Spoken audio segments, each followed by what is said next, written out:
This is Dylan from Business English Unplugged, and this is the third activity in the series. This is called Meeting Recap. And again, it's a very simple Dogme style lesson, conversation driven, materials light, and we focus on emergent language. Now, the explanation of this activity is simple. Basically, it trains the learner to accurately and concisely summarize the key decisions and action items from a recent meeting. So this could be very, very useful if they have update meetings. Remember, ambiguity can cost time, can even cost money.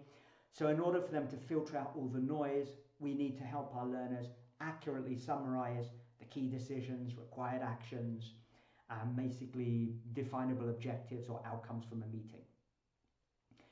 So it really helps them practice summarizing and workplace clarity, which, if you've ever been in very long meetings, I think it's always something that we appreciate. Here's the procedure. So we relate it by connecting it to their work. So you can ask them about a recent meeting and the goals and the outcomes. Then we do the rehearsal part.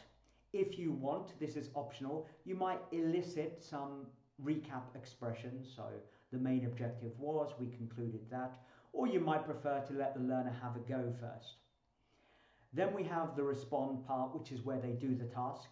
So you could pretend to be maybe the learner's line manager, and you could say, so you went to this meeting tomorrow, tell me what happened. And the learner explains the meeting in their own words. They summarize it, just focusing on, as I said, the key decisions, the action points, and the outcomes. After they've done that, then you reflect and refine. So you ask them how they felt it went. You tell them how you felt it went. You can correct any unclear language, maybe clarify language, reformulate, upgrade their language, add some new expressions, do some corrections, confirm when they used effective language.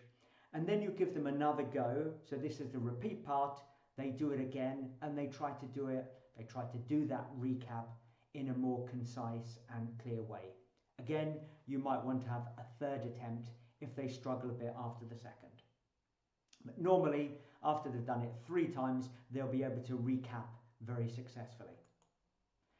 And as a follow-up activity, you could ask them to just write a short meeting summary email, and maybe they could use some of that emergent language in the email, so it gives them an extra chance to practice and consolidate that knowledge.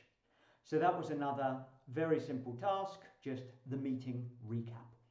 If you try it, I hope it goes well.